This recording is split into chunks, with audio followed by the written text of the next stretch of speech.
Hello, and thank you for visiting Lost Tales from the Past, where we seek out old forgotten stories and give them new life for your listening pleasure. Today's journey has taken us back to April of 1963, where we've uncovered and dusted off the latest copy of Worlds of Tomorrow magazine. Inside is the latest story from Robert Silverberg titled To See the Invisible Man. It's the story of a man whose punishment for a crime is to be turned metaphorically invisible to his fellow man.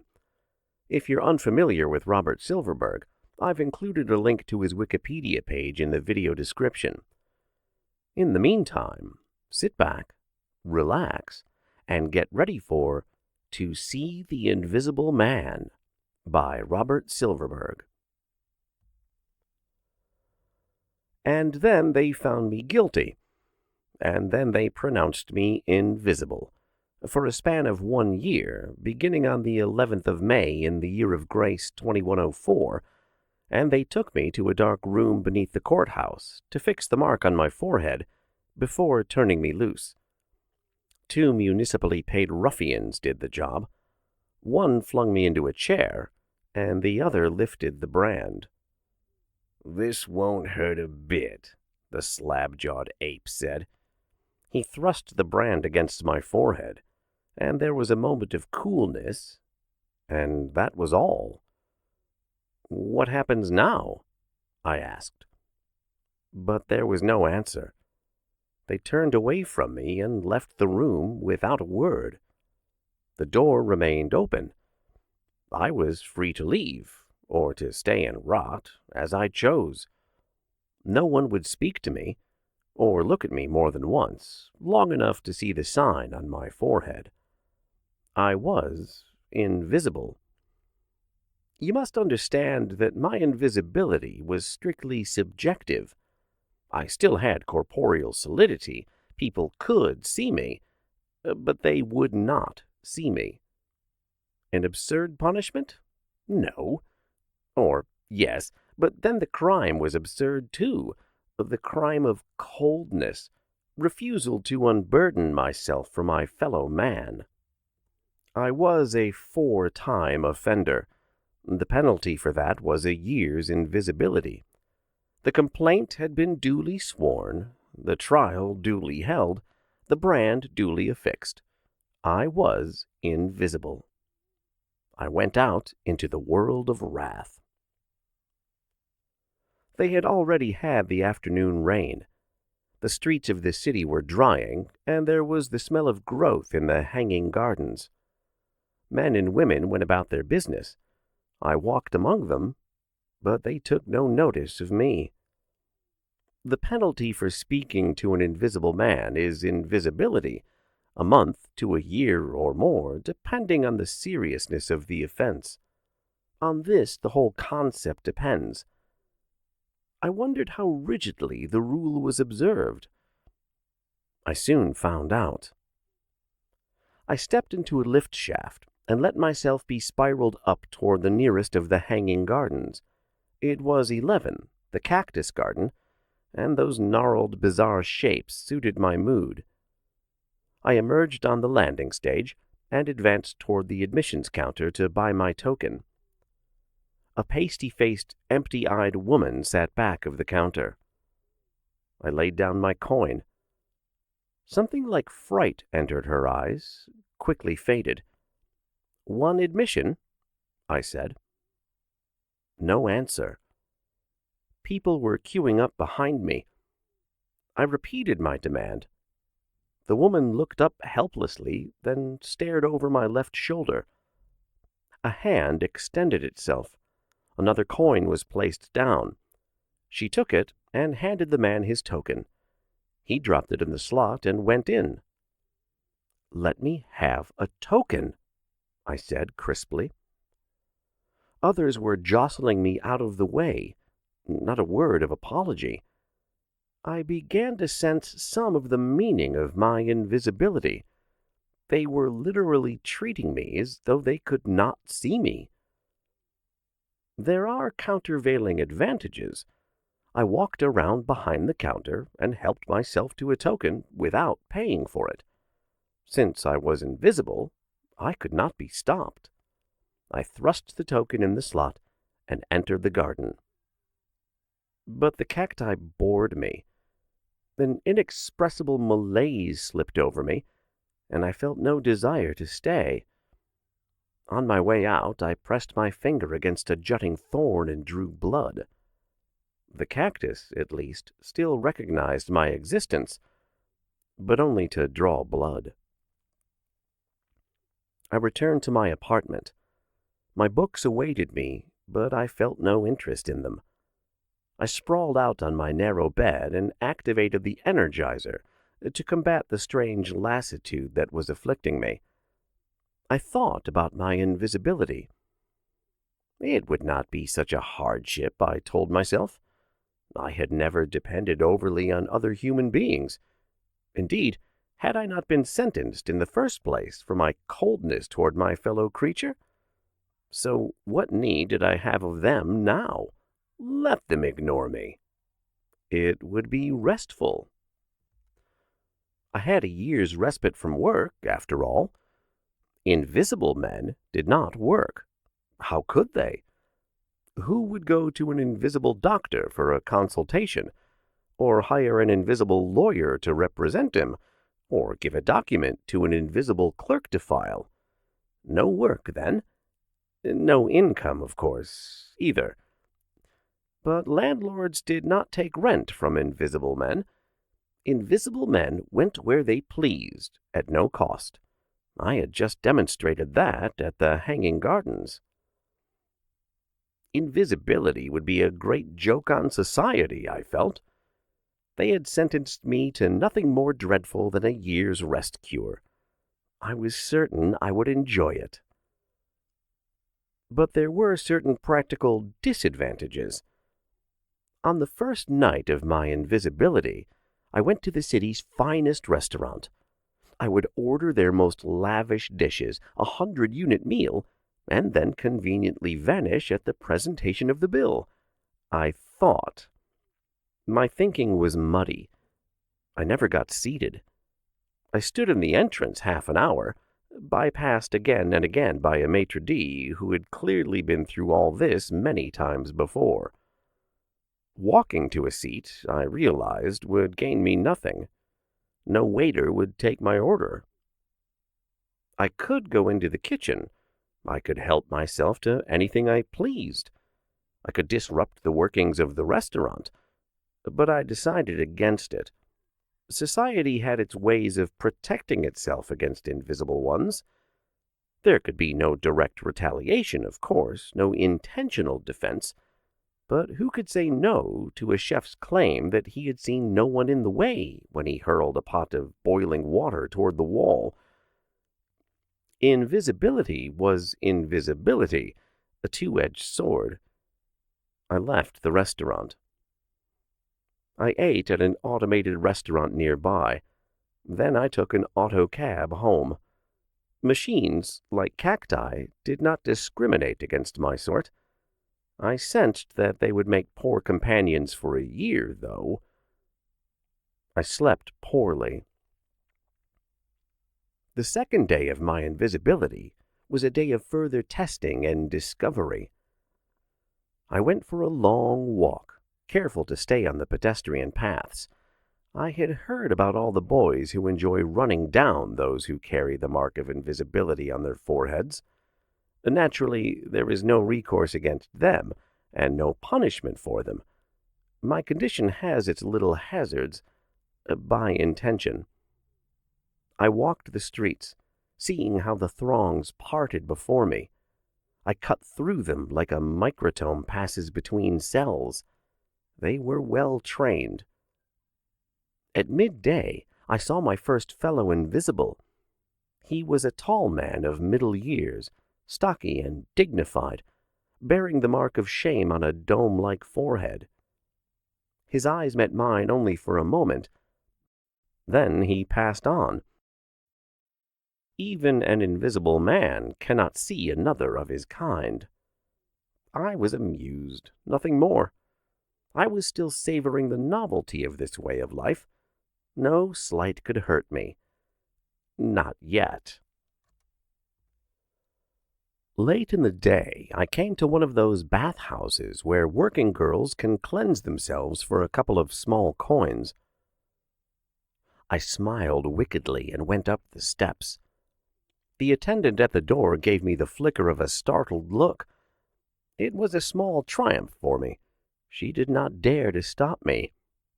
I went in. An overpowering smell of soap and sweat struck me. I persevered inward. I passed cloakrooms where long rows of gray smocks were hanging, and it occurred to me that I could rifle those smocks of every unit they contained, but I did not. Theft loses meaning when it becomes too easy, as the clever ones who devised invisibility were aware. I passed on into the bath chambers themselves. Hundreds of women were there, nubile girls, weary wenches, old crones. Some blushed. A few smiled. Many turned their backs on me, but they were careful not to show any real reaction to my presence. Supervisory matron stood guard, and who knew but that she might be reported for taking undue cognizance of the existence of an invisible. So I watched them bathe, watched 500 pairs of bobbing breasts, watched naked bodies glistening under the spray, watched this vast damp mass of female skin. My reaction was a mixed one, wicked achievement at having penetrated this sanctum unhalted, and then, welling up slowly within me, a sensation of, was it sorrow, boredom, revulsion, or something I could not name? I was unable to analyze it, but it felt as though a clammy hand had seized my throat. I left quickly. The smell of soapy water stung my nostrils for hours afterward, and the sight of pink flesh haunted my dreams that night. I ate alone in one of the automatics. I began to see that the novelty of this punishment was soon lost. In the third week, I fell ill. It began with a high fever, then pains of the stomach, the rest of the ugly symptomatology. By midnight, I was certain I was dying. The cramps were intolerable, and when I dragged myself to the bath cubicle, I caught sight of my face in the mirror, distorted, greenish, beaded with sweat. The mark of invisibility stood out like a beacon in my pale forehead. For a long time I lay on the tiled floor, limply absorbing the coolness of it. Then I thought, what if it's my appendix? That ridiculous, obsolete, obscure, prehistoric survival, inflamed, ready to burst. I needed a doctor. The phone was filled with dust. They had not bothered to disconnect it, but I had not called anyone since my arrest, and no one had dared call me. The penalty for knowingly telephoning an invisible man is invisibility. My friends, such that they were, had stayed far away. I grasped the phone, thumbed the panel. It lit up, and the directory robot said, "With whom do you wish to speak, sir?" "Doctor!" I gasped. "Certainly, sir." Bland, smug, mechanical. There was no way to pronounce a robot invisible, so it was free to talk to me. The screen glowed. A doctorly voice said, "What seems to be the trouble?" "Stomach pains. Maybe appendicitis." "We'll have a man over in—" He stopped. I had made the mistake of upturning my agonized face. His eyes lit on my forehead mark. The screen winked into blackness as rapidly as though I had extended a leprous hand for him to kiss. "Doctor!" I groaned. He was gone. I buried my face in my hands. This was carrying things too far, I thought.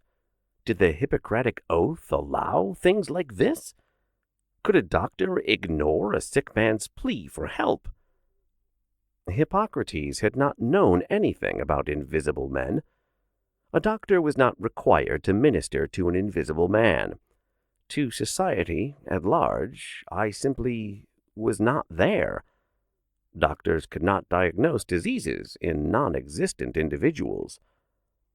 I was left to suffer. It was one of invisibility's less attractive features. You enter a boudoir unhindered, if that pleases you, but you writhe on a bed of pain equally unhindered, the one with the other, and if your appendix happens to rupture, why, it's all the greater deterrent to others who might perhaps have gone down your lawless way. My appendix did not rupture. I survived, though badly shaken. A man can survive without human conversation for a year. He can travel on automated cars and eat at automated restaurants. But there are no automated doctors. For the first time, I felt truly beyond the pale. A convict in a prison is given a doctor when he falls ill. My crime had not been serious enough to merit prison, and so no doctor would treat me if I suffered. It was unfair. I cursed the devils who had invented my punishment. I faced each bleak dawn as alone as Crusoe on his island, in the midst of a city of 12 million souls. How can I describe my shifts of mood, my many tacks before the changing winds of the passing months? There were times when invisibility was a joy, a treasure. In those paranoid moments, I gloried in my exemption from the rules that bound ordinary men. I stole. I entered stores and seized the receipts while the cowering merchant feared to stop me, lest in crying out he make himself liable to my invisibility. If I had known then that the state reimbursed all such losses, I might have taken less pleasure in it, but I stole. I invaded. The bathhouse never tempted me again, but I breached other sanctuaries. I entered hotels and walked down the corridors, opening doors at random. Most rooms were empty. Some were not. Godlike, I observed all. I toughened. My disdain for society, the crime that had earned me invisibility in the first place, heightened. I stood in the empty streets during the periods of rain and railed at the gleaming faces of the towering buildings on every side. "Who needs you?" I roared. "Not I. Who needs you in the slightest?" It was a kind of insanity, brought on, I suppose, by the loneliness. I entered theaters where the happy lotus-eaters sat slumped in their massage chairs, transfixed by the glowing tri-dim images, and I capered down the aisles. No one grumbled at me. The luminescence on my forehead told them to keep their complaints to themselves, and they did. Those were the mad moments, the good moments, the moments when I towered 20 feet high and strode among the visible clods with contempt oozing from every pore. Those were insane moments. I admit that freely. A man who has been in a condition of involuntary invisibility for several months is not likely to be well balanced. Did I call them paranoid moments? Manic depressive might be more to the point. The pendulum swung dizzily. The days when I felt only contempt for the visible fools all around were balanced by days when the isolation pressed intangibly on me. I would walk the endless streets, pass through the gleaming arcades, stare down at the highways with their streaking bullets of gay colors. Not even a beggar would come up to me. Did you know we had beggars in our shining century? Not till I was pronounced invisible did I know it. for then my long walks took me to the slums where the shine had worn thin, and where shuffling, stubble-faced old men beg for small coins. No one begged coins from me. Once a blind man came up to me. "For the love of God," he wheezed, "help me to buy new eyes from the eye bank." They were the first direct words any human being had spoken to me in months. I started to reach into my tunic, to give him every unit on me in gratitude. Why not? I could get more simply by taking it. But before I could draw the money out, a nightmare figure hobbled on crutches between us. I caught the whispered word, "invisible," and then the two of them scuttled away like frightened crabs. I stood there, stupidly holding my money. Not even the beggars. So I softened again. My arrogance ebbed away. I was lonely now. Who could accuse me of coldness? I was spongy soft, pathetically eager for a word, a smile, a clasping hand. It was the 6th month of my invisibility. I loathed it entirely now. Its pleasures were hollow. Its torment was unbearable. I wondered how I would survive the remaining 6 months. Believe me, suicide was not far from my mind in those dark hours. And finally, I committed an act of foolishness. On one of my endless walks, I encountered another invisible, no more than the 3rd or the 4th such creature I had seen in my 6 months. As in the previous encounters, our eyes met warily for a moment. Then he dropped his glance to the pavement, sidestepped me, and walked on. He was a slim young man, no more than 40, with tousled brown hair and a narrow, pinched face. He had a look of scholarship about him, and I wondered what he might have done to merit him his punishment. And I was seized with the desire to run after him and ask him, learn his name, talk to him, embrace him. All these things are forbidden. No one shall have contact whatsoever with an invisible, not even a fellow invisible, especially not a fellow invisible. There is no wish on society's part to foster a secret bond of fellowship among its sentenced pariahs. I knew all this. I turned and followed him none the less. For 3 blocks I moved along behind him, remaining 20 to 50 paces to the rear. Security robots seemed to be everywhere, their scanners quick to detect an infraction, and I did not dare make my move. Then he turned down a gray, dusty street 5 centuries old, strolling with the ambling, going-nowhere gait of the invisible. I came up behind him. "Please," I said softly, "no one will see us here. We can talk. My name is—" He whirled on me, horror in his eyes. His face was pale. He looked at me in amazement a moment, then darted forward as though to go around me. I blocked him. "Wait," I said. "Don't be afraid. Please." He burst past me. I put my hand on his shoulder, and he wriggled free. "Just a word," I begged. Not even a word. Not even a hoarsely uttered, "Leave me alone." He sidestepped me and ran down the empty street, his steps diminishing from a clatter to a murmur as he reached the corner and rounded it. I looked after him, feeling a great loneliness well up in me. And then a fear.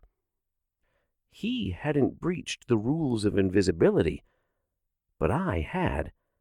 I had seen him. That left me subject to punishment, an extension of my term of invisibility, perhaps. I looked around anxiously, but there were no security robots in sight. No one at all. I was alone. Turning, calming myself, I continued down the street. Gradually I regained control over myself. I saw that I had done something unpardonably foolish. The stupidity of my action troubled me, but even more the sentimentality of it. To reach out in that panicky way to another invisible, to admit openly my loneliness, my need. No. It meant that society was winning. I couldn't have that. I found that I was near the cactus garden once again. I rode the lift shaft, grabbed a token from the attendant, and bought my way in. I searched for a moment, then found a twisted, elaborately ornate cactus 8 feet high, a spiny monster. I wrenched it from its pot and broke the angular limbs to fragments, filling my hands with 1,000 needles. People pretended not to watch. I plucked the spines from my hands and, palms bleeding, rode the lift shaft down, once again sublimely aloof in my invisibility. The 8th month passed, the 9th, the 10th.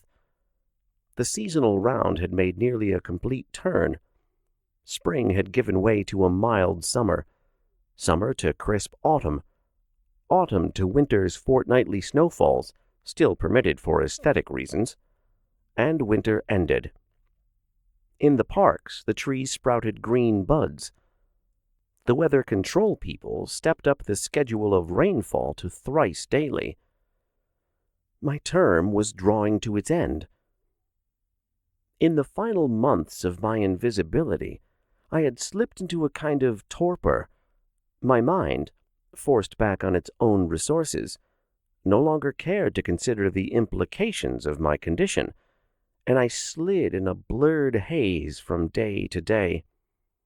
I read compulsively and unselectively, Aristotle one day, the Bible the next, a handbook on mechanics the next. I retained nothing. As I turned to a fresh page, its predecessor slipped out of my memory. I no longer bothered to enjoy the few advantages of invisibility, the voyeur's thrills, the minute throb of power that comes from being able to commit any act with only limited fear of retaliation. I say limited because the passage of the Invisibility Act had not repealed human nature quite. A few men would still risk invisibility to protect their wives or children from an invisible one's molestations. No one would coolly allow an invisible to jab out his eyes. There were ways of coping with such infringements without appearing to recognize the existence of the invisible, as I have mentioned. Still, it was possible to get away with a great deal. I declined to try. Somewhere, Dostoevsky has written, "Without God, all things are possible." I can amend that. To the invisible man, all things are possible, and uninteresting. So it was. The weary months passed. I did not count the minutes till my release. To be precise, I wholly forgot that my term was due to end. On the day itself, I was reading in my room, morosely turning page after page, when the annunciator chimed. It had not chimed for a full year. I had almost forgotten the meaning of the sound. But I opened the door. There they stood, the men of the law. Wordlessly, they broke the steel that held the mark to my forehead. The emblem dropped away and shattered. "Hello, citizen," they said to me. I nodded gravely. "Yes, hello. May 11th, 2105. Your term is up. You are restored to society. You have paid your debt." "Thank you. Yes." "Come for a drink with us." "I'd sooner not." It's the tradition. Come along. I went with them. My forehead felt strangely naked now, and I glanced in a mirror to see that there was a pale spot where the emblem had been. They took me to a bar nearby and treated me to a synthetic whiskey, raw and powerful. The bartender grinned at me.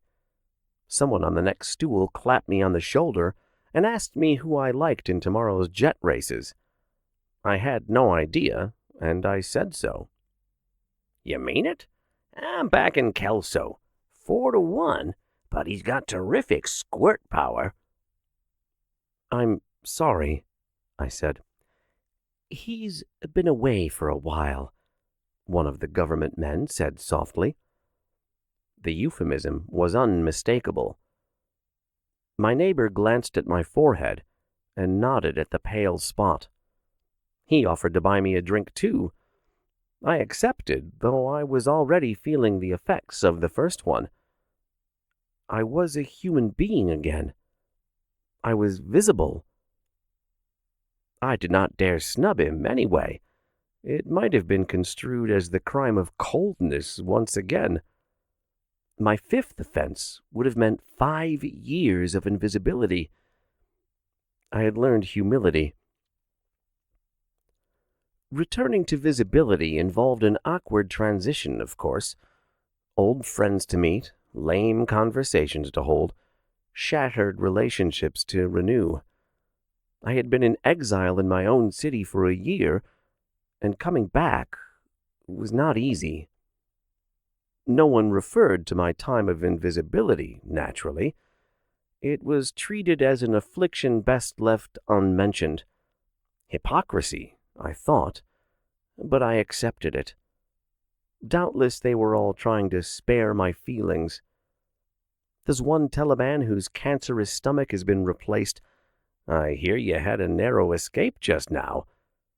Does one say to a man whose aged father has tottered off toward a euthanasia house, "Well, he was getting pretty feeble anyway"? So there was this hole in our shared experience, which left me little to talk about with my friends, in particular since I had lost the knack of conversation entirely. The period of readjustment was a trying one. But I persevered, for I was no longer the same haughty, aloof person I had been before my conviction. I had learned humility in the hardest of schools. Now and then I noticed an invisible on the streets, of course. It was impossible to avoid them. But, trained as I had been trained, I quickly glanced away, as though my eyes had come momentarily to rest on some shambling, festering horror from another world. It was in the 4th month of my return to visibility that the ultimate lesson of my sentence struck home, though. I was in the vicinity of the city tower, having returned to my old job in the documents division of the municipal government. I had left work for the day and was walking toward the tubes when a hand emerged from the crowd and caught my arm. "Please," the soft voice said, "wait a minute. Don't be afraid." I looked up, startled. In our city, strangers do not accost strangers. I saw the gleaming emblem of invisibility on the man's forehead. Then I recognized him. The slim boy I had accosted more than half a year before on that deserted street. He had grown haggard. His eyes were wild, his brown hair flecked with gray. He must have been at the beginning of his term then. Now he must be near the end. He held my arm. I trembled. This was no deserted street. This was the most crowded square of the city. I pulled my arm away from his grasp and started to turn away. "No, don't go," he cried. "Can't you pity me? You've been there yourself." I took a faltering step. Then I remembered how I had cried out to him, how I had begged him not to spurn me. I remembered my own miserable loneliness. I took another step away.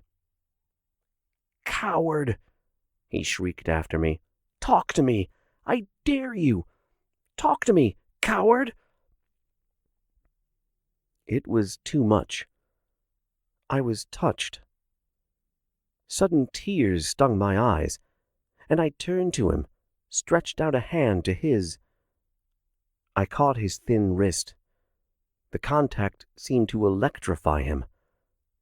A moment later, I held him in my arms, trying to draw some of the misery from his frame to mine.